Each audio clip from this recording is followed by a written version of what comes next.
Hello, good morning students. आज हम third chapter करेंगे, ग्लिम्पसेस ऑफ द पास्ट। इसका मीनिंग है कि जो हमारा पास्ट होता है उसके बारे में उसकी झलकियाँ, यानी कि उसके बारे में हमें कुछ पता चले, कुछ बातें सुने हम।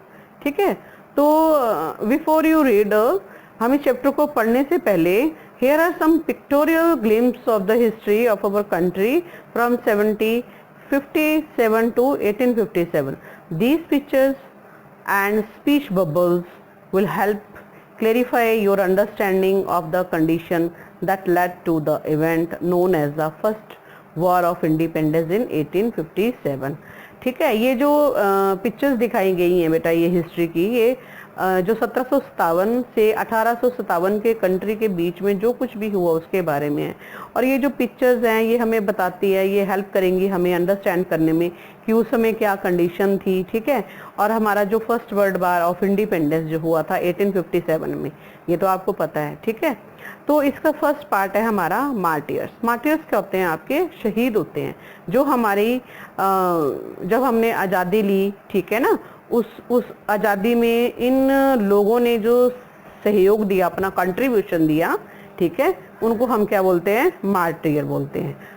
तो एक लेडी है, वहाँ पर दिल्ली में एक फंक्शन हो रहा है, ठीक है, उसमें स्पीच दे रही है।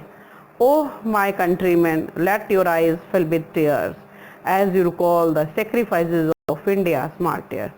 कि अपने कंट्रीमैन को बोल रही है, देशवासियों को बोल रही है, कंट्रीमैन देशवासी होते हैं, ठीक है, कि अपने आईज को फिल विद टीयर्स, टीयर्स मतलब आंखों से भर लो, as you recall the sacrifices, अपने जो ऑफ इंडियाज मार्टियर, जो हमारे भारत के शहीदों ने उसमें सेक्रीफाइसेस किए हैं हमारे अपने देश के लिए, ठीक है, उनको याद करते हुए अपनी आंखों में आंसू भर लो। ठीक है, तो ये उन्होंने कहा।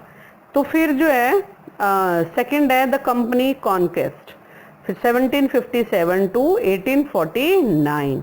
ठीक है, तो with its superior weapons the British East India Company was extended its power in 18th century। कि जो हमारी British India east India company थी वो पावर में थी 18th सेंचुरी में। ठीक है, उसके पास सुपीरियर वेपन्स थे। और ये इंडिया जो है 1765 में, आप ये डायग्राम देखो, पिक्चर देखो, इसमें इंडिया का जो येलो पार्ट है वो इंडिया का है और जो पिंक है वो ब्रिटिश टेरिटरी है। देखो कितना इंडिया का पार्ट था, इंडियन प्रिंसेस थी इसमें। ठीक है, और ये जो पिंक बिल्कुल कम पार्ट जो था वो किसका था? ब्रिटिश टेरिटरी का था। तो इंडियन प्रिंसेस वर शॉर्ट साइटेड, उनको हम देखते हैं कि कैसे थे वो। दैट अपस्टार्ट राजा वाह कॉल द ब्रिटिश मर्चेंट, ये राजा वाह जो थे ब्रिटिश मर्चेंट थे, they will help me to defeat him, उन्होंने क्या करा? हेल्प करी उनको हराने में। The people had no peace due to such constant fights, तब लोगों के पास जो है हैड नो पीस, शांति नहीं थी, due to such constant fight, ये जो लगातार जो लड़ाई हुई इसमें जो है इसके कारण जो था लोगों में बिल्कुल भी शांति नहीं थी। ठीक है, नेक्स्ट है इसका the rivalry have help the East India company and it could easily subdue Indian princess one by one. ये जो इन्होंने हेल्प करी, राइवलरीज थे and east India company and it could easily, ठीक है ना, उनको इजली जो था subdue Indian princess one by one, उन्होंने इंडियन प्रिंसेस को एक एक करके जो है क्या करा? उसके ऊपर आक्रमण करा। ठीक है, लेकिन a far seeing ruler like the brave Tipu of Mysore fought the British till the died fighting. लेकिन हमारे जो एक टिप्पू सुल्तान जी थे, जिनका आपने नाम सुना होना, मैसूर के राजा थे, उन्होंने वो अंतिम ब्रिटिश के साथ जो था वो एंड तक लड़े। Fought the British till the died fighting, जब तक उनकी मृत्यु नहीं हुई तब तक उन्होंने क्या करा? लड़ाई करी। ठीक है, and thank God there is a peace in the country now. बात कर रहे हैं लोग आपस में कि भगवान का शुक्रिया करें कि शुक्र है अब यहाँ पर जो है शांति है, नो मोर वार्स, कोई युद्ध नहीं है, and no looting by thugs, और ठग यानी कि जो लूटपाट करने वाले लोग होते हैं उनके द्वारा कोई लूटपाट नहीं हो रही है। ठीक है, it is God who sent the British, भगवान ने किसको भेजा? ब्रिटिशर्स को भेजा, इसके लिए ब्रिटिशर्स को भेजा। And how did Indians react to these conquest? And our destiny is linked with them, हमारी जो है डेस्टिनी उनसे लिंक है, ठीक है। And white man has killed और डिथ्रोन्ड आवर किंग्स, और कुछ लोग दूसरी तरफ बातें कर रहे हैं कि जो वाइट मैन थे उन्होंने क्या करा, हम लोगों को मार दिया, हमारे किंग्स को मार दिया। And some kings were not good, कुछ राजा जो अच्छे नहीं थे, but after all they were of this land, पर फिर भी जो क्या थे वो हमारी देश भूमि के थे, हमारी भूमि के थे। Now we have become slaves of foreigners, but अब नाउ हम क्या हो गए हैं? स्लेव्स यानी कि नौकर हो गए हैं फॉरेनर्स के, ठीक है। और नेक्स्ट है आपका British rule 1765 to 1836। Religious leader preached ideas like untouchability and child marriage.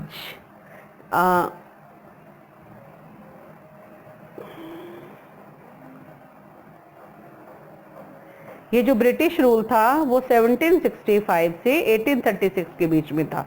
जो रिलीजियस लीडर थे हमारे, ठीक है, वो क्या करते थे? आइडियाज देते थे लाइक अनटचेबिलिटी, छुआछूत, एक दूसरे से जो है वो छुआछूत, अनटचेबिलिटी नहीं करनी है, एंड चाइल्ड मैरिज के ऊपर।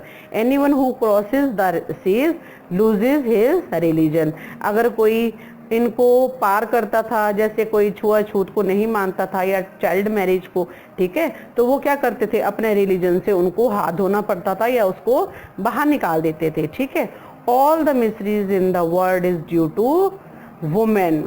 अब वो लोग कहते हैं कि सारे दुख जो है वो किसके कारण है? ड्यू टू वुमेन, वुमेन्स के कारण है। मिजरी यानी कि दुख होता है, ठीक है। And the truth was that Indian had lost self respect, कि सच ये है कि इंडियन ने क्या करा है? अपनी सेल्फ रिस्पेक्ट को खो दिया है। द ब्रिटिश स्क्रॉन देम, जो ब्रिटिश ने उनको क्या करा है? स्क्रॉन कर दिया है, मतलब उनको खत्म कर दिया है, ठीक है ना। And the natives are unworthy of trust, incapable of honesty, true your honour but I am honest. जो नेटिव्स थे आर क्या थे? अनवर्दी ऑफ ट्रस्ट, उनके ऊपर विश्वास नहीं किया जा सकता था। इनकेपेबल ऑफ ऑनेस्टी, उनकी ईमानदारी जो की थी वो भी, उसके ऊपर भी वो विश्वास नहीं कर सकते थे। वो बोलते हैं true your honour but I am honest, वो कहता है योर ऑनर पर मैं जो थी, मैं क्या हूँ? मैं ईमानदार हूँ। Being merchant the British wanted quick profit, their heavy taxes forced farmer to abandon their field. और जो मर्चेंट थे ब्रिटिश, जो क्या करते थे? वो क्या चाहते थे? बहुत जल्दी प्रॉफिट चाहते थे।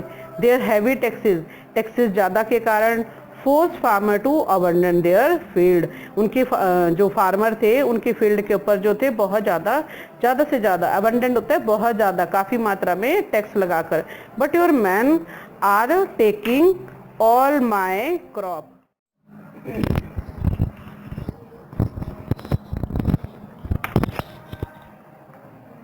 But your man are taking all my crops, पर आपके आदमी जो है मेरी सारी क्रॉप्स जो है वो ले रहे हैं। You are still in arrears, if you don't pay next week I will send you to jail। आप अगर टाइम से ये नहीं दोगे, अपना टैक्स नहीं दोगे, तो मैं जो है नेक्स्ट वीक जो है I will send you to jail, मैं तुम्हें जेल में डाल दूंगा, ठीक है। And still the British invented other method which gave them more profit, but British ने नए मेथड जो है उनको इन्वेंट करा जो कि उन्हें ज़्यादा से ज़्यादा प्रॉफिट जो है वो दे सकते थे। The good manufactured in England should not have any import duty when brought into India, a good idea. जो गुड्स थी, वस्तुएं थी, मैन्युफैक्चर्ड हो रही थी इंग्लैंड में, should not have any import, उनका इम्पोर्ट नहीं किया जाना चाहिए। Import duty when brought into India, जो है इंडिया में जब उनको लाया जा रहा है उनके ऊपर इम्पोर्ट ड्यूटी जो है वो नहीं लगाई जाएगी। ये गुड आइडिया, ये बहुत अच्छा आइडिया था, विचार था। The East India company's laws begin to cripple Indian industries, East India company ने इसके कानून, ये वाला जो उन्होंने कानून शुरू किया, इससे जो थे इंडियन इंडस्ट्री जो है वो क्या होगी? खत्म होने शुरू होगी, ठीक है। इन eventually famines followed between 1822 and 1836, 15 lakh Indians died of starvation 22 और 1836, ठीक है। कम से कम 15 लाख इंडियन जो थे वो स्टारवेशन, भूख के द्वारा जो है वो मर गए। The British policies ruined the end the export artisans and their business. जो ब्रिटिश जो पॉलिसीज थी जो उन्होंने तबाह कर दिया, ख़त्म कर दिया हमारे आर्टिसंस को एंड बिजनेस को। अब है 4th एपिसोड हमारा, Ram Mohan Roy 1772 to 1833। Ram Mohan Roy, a learned man from Bengal, understood what was wrong with the country। ये जो राम मोहन राय थे उन्होंने देखा कि बंगाल में कि ये जो कैसे हमारी कंट्री में जो है गलत हो रहा है। Let us not despise ourselves, our ancient culture is great। हमारा जो एंशियंट कल्चर है वो ग्रेट है and we are capable of great achievements. हम बहुत सारे अचीवमेंट के कैपेबल है, हम कर सकते हैं। And we must first reform our society, superstitions have been ruining us. हम जो है वी मस्ट फर्स्ट रिफॉर्म, हमें जो है सबसे पहले अपनी जो सोसाइटी है, कंट्री है, उससे सुपरस्टिशंस को ख़त्म करना है ताकि हम अपने देश में, सोसाइटी में सुधार ला सकें। He told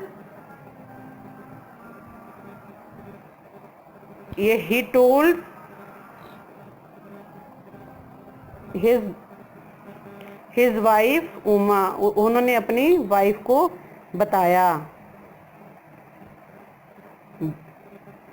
cows are of different colors but the color of their milk is the same। Cow जो है वो डिफरेंट कलर्स की होती हैं but have different opinion but the essence of every religion is same.